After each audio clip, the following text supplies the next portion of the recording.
Nah, turunan dari itu tadi, baik yang program nasional nomor 4 maupun 8 itu ada namanya penguatan pendidikan karakter dan jati diri bangsa. Yang satu, yang pertama adalah dari orang tua.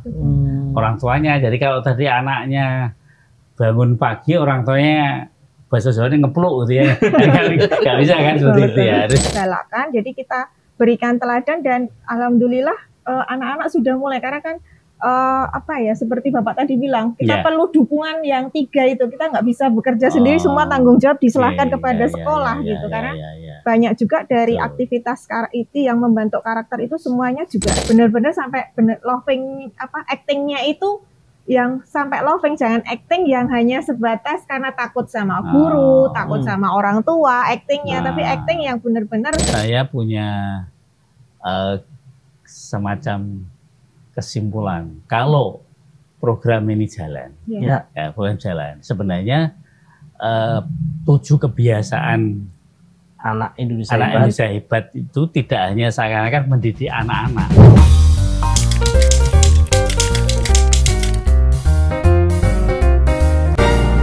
Selamat sore, Assalamualaikum warahmatullahi wabarakatuh.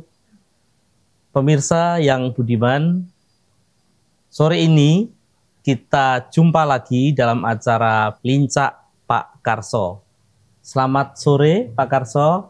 Saya Suwan lagi Pak Karso. Sugeng rawuh Mas Bram. Kami bersama beliau Ibu Resi Kartika Dewi MPD. Terima kasih Bu Resi telah hadir. Terima kasih Pak. Beliau ini adalah Kepala SD Negeri 02 Gondang Manis Karangpandan Karanganyar, Pak Karso. Karanganyar itu daerah Lawu sana ya? Iya. Karangpandan tepatnya. Oh iya. Karangpandan. Nanti kita akan bincang-bincang tentang pengembangan karakter dan implementasi 7 kebiasaan anak Indonesia hebat. Saya bagus itu untuk dibahas ya. Pak Karso. Dalam mencapai visi Indonesia Emas 2045, agenda pembangunan nasional tidak hanya cukup dalam bidang fisik saja, tetapi perlu diperkuat dengan transformasi sosial budaya untuk mendorong perbaikan kualitas sumber daya manusia Indonesia. Salah satunya dilakukan melalui penguatan karakter dan jati diri bangsa. Demi mewujudkan pendidikan karakter anak Indonesia, Kemendikdasmen meluncurkan gerakan 7 kebiasaan anak Indonesia hebat, yakni bangun pagi, beribadah, berolahraga, makan sehat dan bergizi, gemar belajar, bermasyarakat, dan tidur cepat.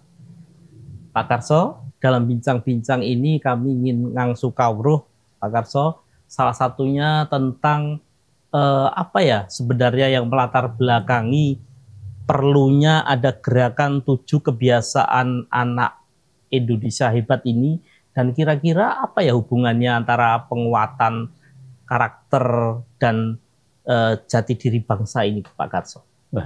Pertanyaannya agak sulit tapi harus dijawab ya. Iya, begini Mas Bram dan para pemirsa. Salah satu dari yang mudah-mudahan Anda semua mengenal, kita tahu apa yang disebut dengan Asta-Cita ya. 8 misi presiden dan wakil presiden sampai tahun 2029 ya. Itu salah satu di antara 8 itu ada yang pertama ya, adalah memperkuat ideologi Pancasila, demokrasi dan hak asasi manusia. Nah, di situ kalau diterjemahkan lebih lanjut sebenarnya ada apa yang disebut sebagai memperkuat pembangunan sumber daya manusia, sains, teknologi, pendidikan, kesehatan, prestasi olahraga, kesetaraan gender, dan seterusnya, termasuk itu namanya program nasional nomor 4. Ya, kemudian ada program nasional nomor 8, itu adalah memperkuat penyelarasan kehidupan yang harmonis dengan lingkungan alam, budaya, serta peningkatan toleransi antar umat beragama untuk mencapai masyarakat adil dan makmur. Nah, turunan dari itu tadi, baik yang program nasional nomor 4 maupun 8 itu ada namanya penguatan pendidikan karakter dan jati diri bangsa. Nah, tadi saya khawatir keliru saya baca tadi seperti itu. Nah, disitulah ya apa yang kemudian menyebabkan tadi mengapa penguatan karakter dan jati diri bangsa itu dianggap penting.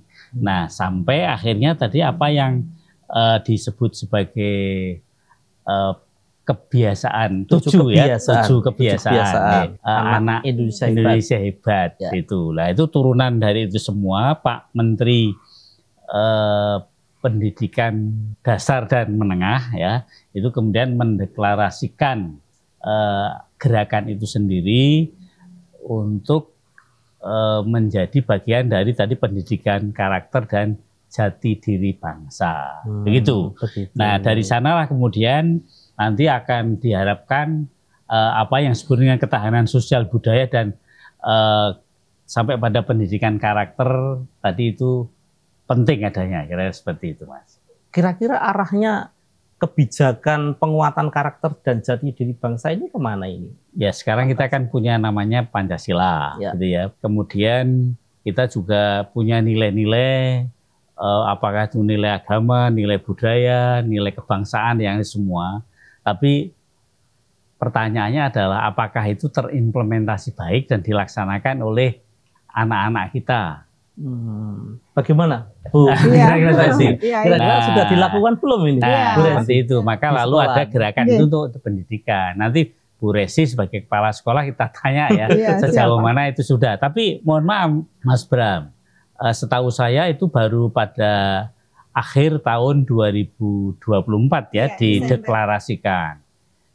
Dan kalaulah itu dihitung bulan ya berarti sekitar baru 5 bulan ya lah. 5 bulan itu sudah melakukan apa? Iya. Nah, gitu. Memang belum bisa cukup banyak yang kita akan tahu, tetapi setidaknya tadi di bawah Gunung Lawu, Jawa Tengah itu sudah melakukan apa? Ini Bu Kepala Sekolah ini kebetulan sudah magister juga, kalau tidak salah sedang sekolah S3 juga ya Bu ya.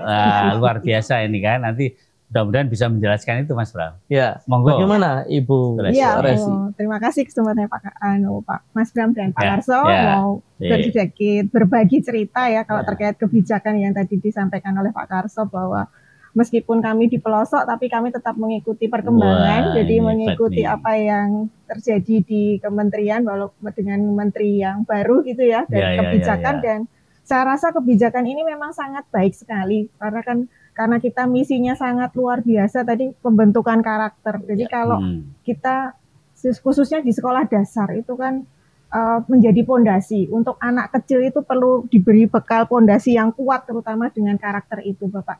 Jadi saya sangat mendukung sekali dan nantinya siap untuk mengimplementasikan khususnya di sekolah saya dengan memberikan program ini mendukung sepenuhnya. Para guru-guru sudah pada diberikan pelatihan-pelatihannya? Iya, ada sebagian karena kan ini baru di launching di bulan Desember tahun 2024. Kemudian kalau dari Dinas Pendidikan itu kemarin mendapatkan surat edarannya, ada peluncuran buku panduannya Pak Karso, itu baru di bulan April. Jadi baru bulan yang tapi lalu. Kita sudah dari sosial media itu sangat luar biasa ya Pak.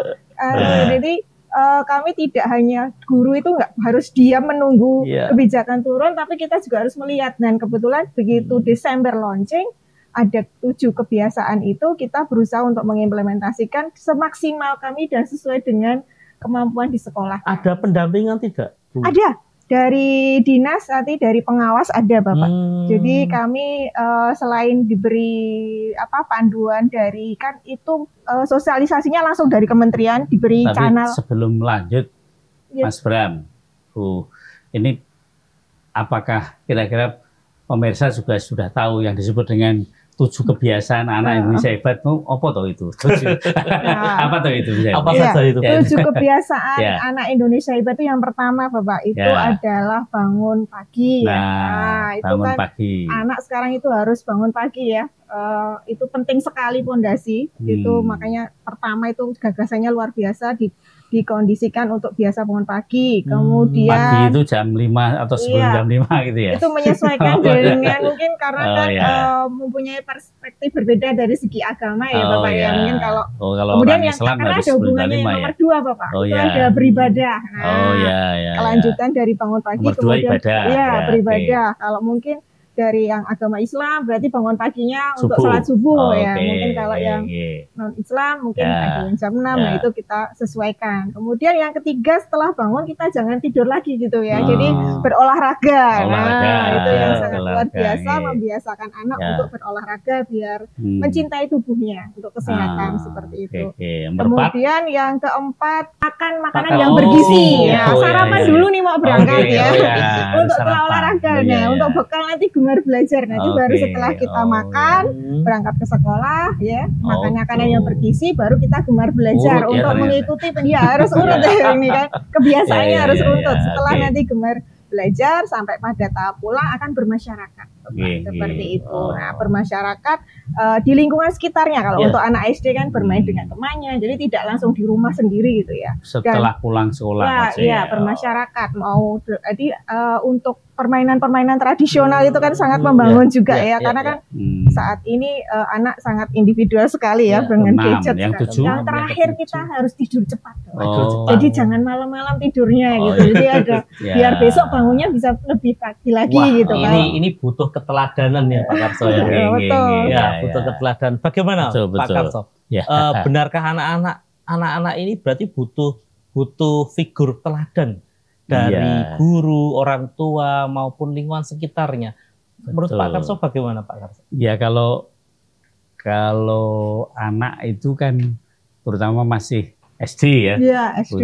SD itu tidak cukup disuruh-suruh dan diajar, tapi harus ada sosok teladan.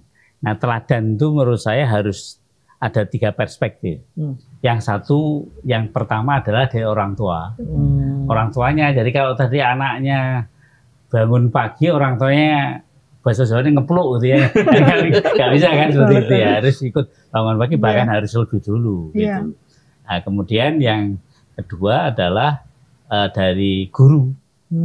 Nah, guru-guru artinya anak buahnya Bu Resi ini harus bisa jadi teladan, terutama Bu Resi kepala sekolah ya harus jadi teladan bagi guru-gurunya maupun siswa. Gitu ya, ini. Nah, kemudian yang ketiga dari tokoh-tokoh masyarakat di sekitarnya, artinya 3 kehidupan anak yang disebut tri pusat pendidikan itu semuanya harus memberi contoh. Nah, kalau tadi dipilih ada 7, ya berarti kepada siapa dia akan mencontoh itu penting. Apa yang sudah digentikake Pak Karso ini, Bu Resi, kira-kira di sekolahan Bu Resi sejauh mana implementasinya? Keteladannya itu seperti apa? Iya, keteladanannya itu kami dari awal pertama kalau bangun pagi kita kan tidak bisa melihat ya Bapak ya. Itu ada di lingkungan keluarga seperti itu. Yang kedua kita bisa memberikan contoh teladan terutama terkait beribadah itu Bapak. Karena dalam beribadah ini khususnya di sekolah saya itu meskipun sekolah negeri karena kebetulan mayoritas hampir 100% muslim, maka kami berani mengedepankan kayak sekolah tapi semi agama gitu. Jadi menekankan karakter, maka kami pagi itu ada kegiatan sholat duha dulu Bapak. Pagi sholat duha, kemudian ada hafalan juz amma, baru nanti jam 7:30 itu ada jadwalnya nanti Senin sampai hari Rabu karena ada senam mentari pagi juga untuk yang tadi 7 kebiasaan ada berolahraga itu seminggu 2 kali. Olahraga di sekolahan ya? Iya, pagi hari. Tapi kalau tiap hari berarti olahraga sendiri? Iya. Nah, itu dari sebelum berangkat sekolah, sebelum makan pagi tadi. Di sekolah juga ada juga, ya sebelum KPM. Di rumah, tapi nanti 2 kali dalam seminggu di sekolah. Iya, ada. Pakai senam tadi. Betul, senam mentari pagi juga dari Pak Menteri juga ini gerakannya juga. Mentari jadi pagi. Ya, itu kita galakkan. Jadi kita berikan teladan dan alhamdulillah anak-anak sudah mulai karena kan seperti Bapak tadi bilang kita perlu dukungan yang 3 itu, kita nggak bisa bekerja sendiri, semua tanggung jawab diserahkan kepada sekolah gitu karena banyak juga dari aktivitas itu yang membentuk karakter itu semuanya juga perlu dari sekolah. Jadi Mas Bram, saya kira kata kuncinya apa yang disampaikan oleh Bu Kepala Sekolah kita ini perlu kemitraan. Kemitraan. Ya, kemitraan. Tadi setidaknya dari pusat pendidikan tadi ya. Bahkan mungkin ada yang lain katakanlah unsur-unsur masyarakat, tidak hanya tokoh masyarakat tapi mungkin juga termasuk media. Nah, itu saya media maupun lingkungan sekitarnya. Bagaimana Pak Karso itu mempengaruhi implementasi 7 kebiasaan anak Indonesia hebat ini Pak Karso? Ya, makanya semuanya saling mendukung, saling menjadi pendukung gerakan ini. Jadi menurut saya tidak bisa semata-mata hanya diselesaikan oleh pemerintah atau sekolah gitu, tapi juga tadi keluarga, orang tuanya juga menyadari bahwa ini adalah proses pendidikan yang terus-menerus dan anak itu kan harus diingat-ingatkan terus itu. Dan tadi teladan tadi penting. Kalau di rumah melihat orang tuanya ngepeluk tadi bangun tidurnya terlambat gitu seperti ya anaknya nanti akan ikut-ikut seperti itu misalnya. Di masyarakat juga demikian. Hanya begini Mas Bram dan Bu Resi, saya punya pemikiran begini untuk mengefektifkan kemitraan tadi ya. Dan ini kan persoalan pembiasaan tadi ya. Jadi kebiasaan itu rumusnya begini loh sebenarnya. Yang pertama itu anak harus diketahukan bahwa itu baik. Hari itu 7 habit itu kebiasaan itu adalah sesuatu yang baik. Dalam bahasa kerennya knowing the good gitu. Nah itu kan knowing the good.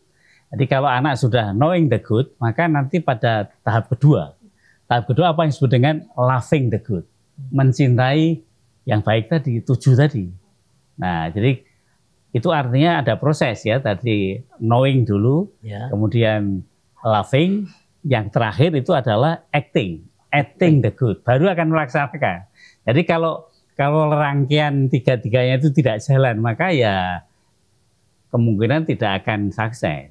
Jadi knowing the good, loving the good, dan kemudian acting the good. Apa yang disampaikan Pak Karso gitu kan? Ini menurut Ibu selama ini di sekolah sudah dilakukan belum? Iya, secara gambaran itu sudah dilakukan Bapak. Mungkin dari segi maksimalnya mungkin belum ya. Dari awal dari knowing tadi Pak Pak Kamsel bahwa setiap awal kegiatan kita di upacara itu kalau pembina upacara itu selalu memberikan contoh satu kasus dulu, misalkan dari bangun pagi, kemudian memberikan cerita, itu knowing dulu kan, kemudian mereka bagaimana nanti mencintai, maka kita sampaikan manfaatnya itu apa. Nah nanti pada tahap di implementasinya nanti kita lihat, dan seperti tadi di sekolah saya juga sudah mengimplementasikan karena kami juga sudah mensosialisasikan. Pertama memang muridnya dulu. Sebelum ke orang tua kita murid, kemudian baru kalau muridnya sudah, kemudian kita sampaikan ke orang tua gitu. Karena kita perlu kerjasama tadi yang Pak Karso sampaikan, harus berkolaborasi dengan orang tua. Jadi kita sampaikan melalui parenting atau kemudian ada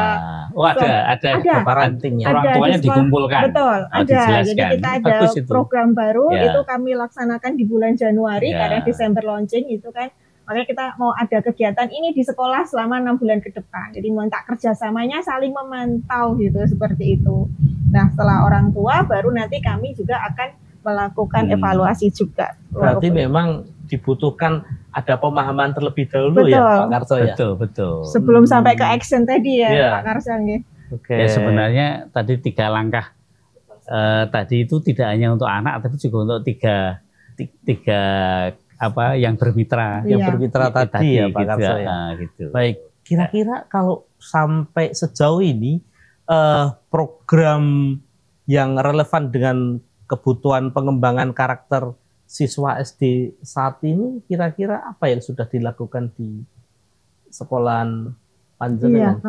Dari 7 kebiasaan itu memang sangat relevan sekali ya menurut pandangan saya, karena itu memang sebagai pondasi kuat seperti tadi yang disampaikan di awal, khususnya untuk anak sekolah dasar menjadi pondasi awal bagaimana nanti anak ke depan untuk mencapai suatu generasi yang seperti misi Astacita yang berkarakter unggul dan berakhlak mulia. Tanpa dari pondasi itu kan, makanya kami selalu melaksanakannya dengan maksimal seperti itu. Jadi implementasinya juga karena ini masih tahap awal ya, berarti kan Pak Karso, jadi nanti mungkin sebagai refleksi ke depan untuk program lebih baik nanti mungkin akan lebih dimaksimalkan di tahun ajaran baru. Mas Bram, sebenarnya kalau dihubungkan dengan sistem bernegara kita, gitu ya, kita ini kan sebenarnya mendorong semua warga negara termasuk anak-anak. Ini kan menjadi namanya manusia Pancasilais, gitu ya. Sebenarnya begitu ya. Nah, sebelumnya ada Tobi yang namanya apa yang disebut dengan profil pelajar Pancasila. Sudah diuraikan sebenarnya itu ada 6 ya. Itu ada 6. Hanya itu kan menguraikan dari 45 poin Pancasila seluruhnya itu, dari 5 sila itu kan dulu hanya 36 butir, sekarang menjadi 45 butir. Nah, karena sulitnya semua itu, maka lalu Pak Menteri ini ringkes yang penting dulu. Yang paling penting di antara yang penting itu. Jadi, maka tadi 7 kebiasaan, mulai dari kebiasaan. Maka tadi jadi sangat penting langkah-langkah yang saya sebut 3 tadi, dari knowing the good, loving the good, dan acting the good itu memang itu butuh latihan dan butuh contoh. Baik. Berarti kalau tadi yang disampaikan Pak Karso, misalkan dari mana yang paling penting, misalkan begitu itu, kira-kira yang paling penting dari 7 kebiasaan tadi, kira-kira apa, Bu? Kalau dari pandangan saya, yang paling penting itu pertama adalah dari segi beribadah. Oh, beribadah. Itu adalah hal-hal yang sangat penting untuk membekali anak, karena kan segala aktivitas kalau diawali dengan peningkatan pengembangan karakter khususnya spiritual apapun agama dan kepercayaannya sebagai pondasi dalam melaksanakan tindakannya, itu insya Allah akan menjadi suatu generasi yang sangat mulia seperti itu. Di sekolahan Ibu kira-kira sudah implementasinya sejauh mana dari hal yang terpenting itu tadi? Dari yang terpenting beribadah tadi saya sudah menceritakan dari program sekolah kami. Yang pertama tadi sholat duha pagi, kemudian ada alhamdulillah karena mayoritas Islam ya, nanti kalau memang mendapatkan murid yang non-Islam pun kami juga memberikan pelayanan yang sama juga, memanggil dengan tenaga guru agama yang non-Muslim seperti itu. Jadi ada pendekatan religi sesuai dengan agama dan kepercayaannya, tapi karena saat ini kebetulan Muslim semua, jadi ya kita ada kebiasaan sholat duha, dan itu alhamdulillah anak-anak itu kan start jam 7 itu tanpa disuruh itu sudah menata. Kalau anak kecil tuh mau kenanya gitu sudah antri gitu ya. Sudah bikin barisan, itu yang tergerak tersendiri ya. Jadi dari kebiasaan tapi sudah menjadi rutinitas, akhirnya membudaya gitu tanpa disuruh gitu. Kalau sudah menjelang jam 7 itu sudah baris gitu. Itu yang contoh paling penting. Pak Karso tadi di sini kan sudah paling penting itu ibadah, Pak Karso. Kalau menurut Pak Karso itu kira-kira kalau yang mudah dan paling sulit misal seperti itu bagaimana itu Pak Karso kira-kira? Ya, kalau dianggap mana yang paling penting, sebenarnya kan secara umum kita bisa menyebutkan nilai-nilai karakter ya. Itu dari tadi yang disebut oleh Bu Resi misalnya religius. Jadi kalau orang sudah religius kan bagus ya. Kemudian jujur.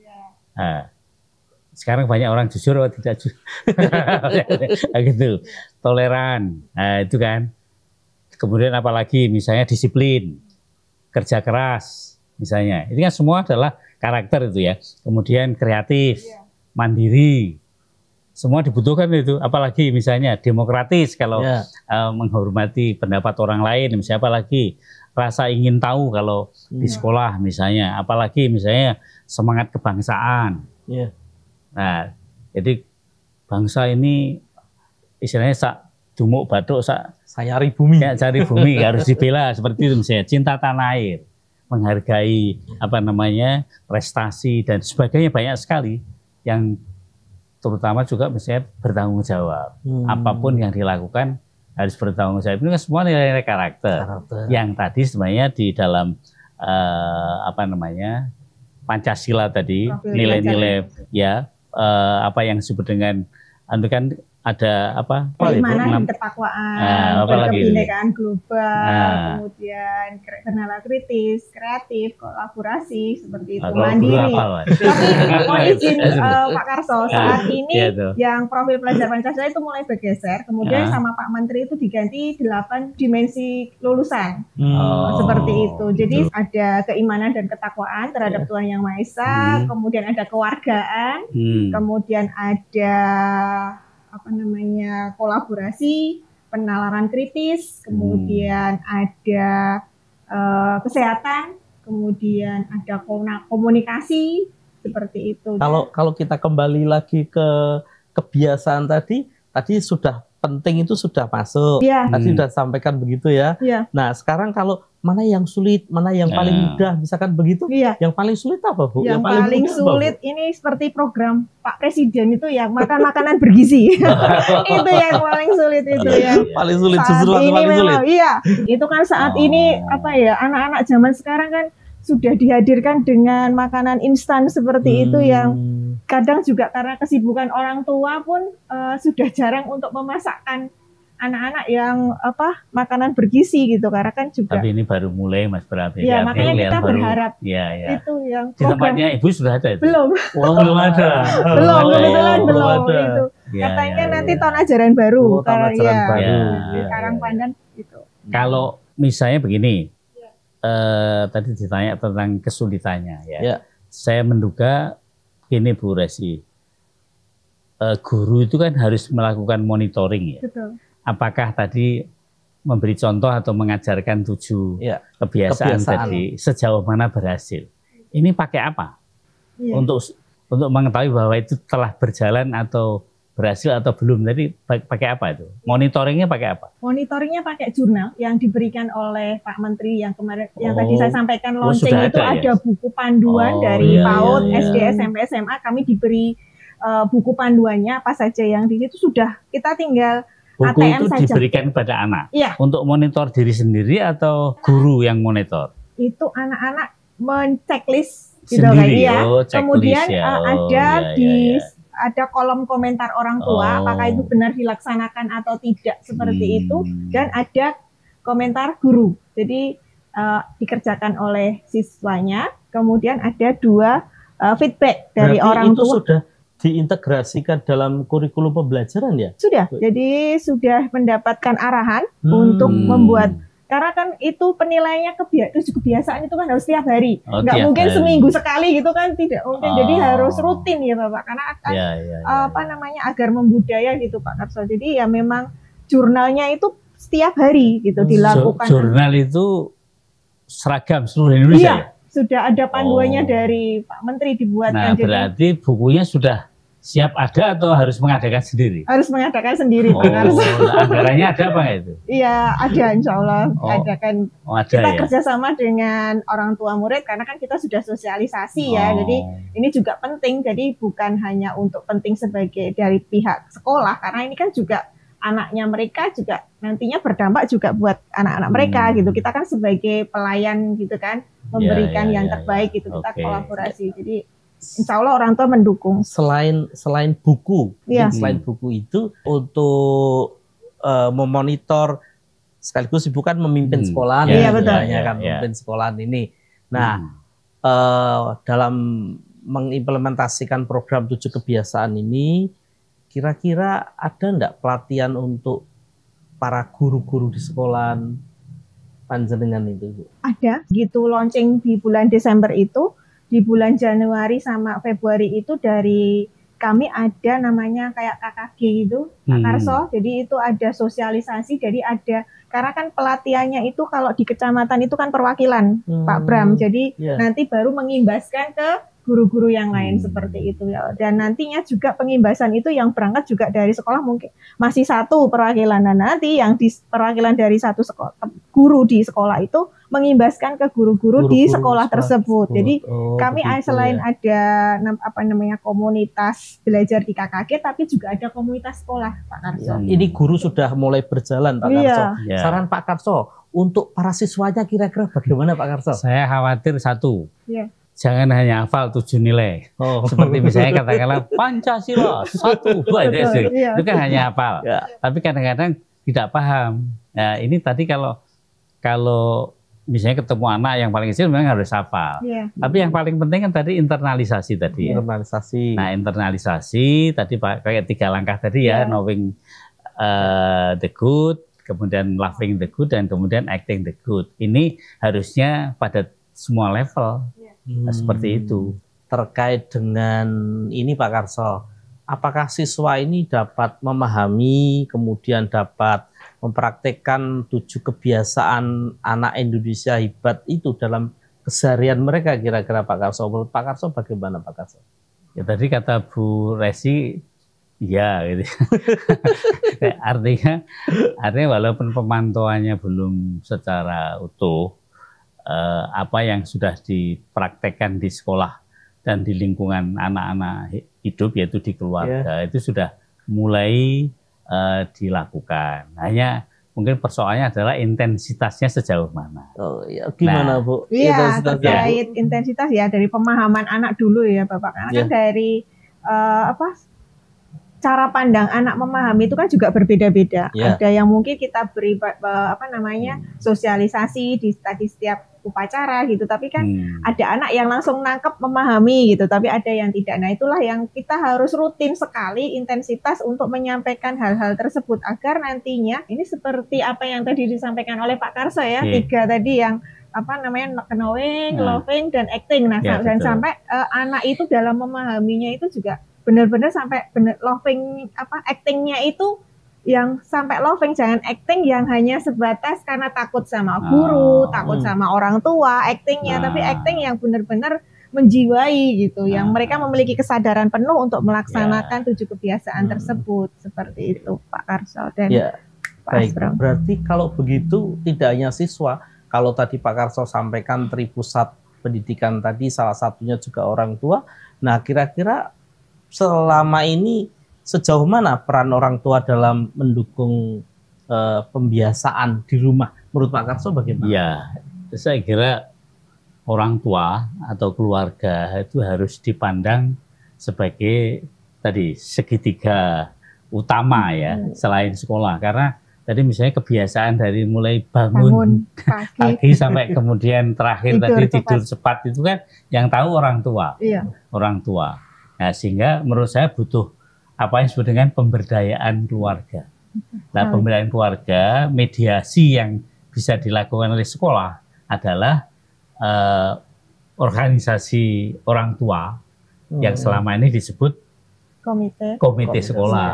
Nah, komite sekolah mengumpulkan orang-orang tua, kemudian bagaimana ini dijalankan dengan sebaik-baiknya gitu, Mas Bram. Yang paling utama, pendidikan di keluarga itu kan memang tidak sama seperti pendidikan sekolah.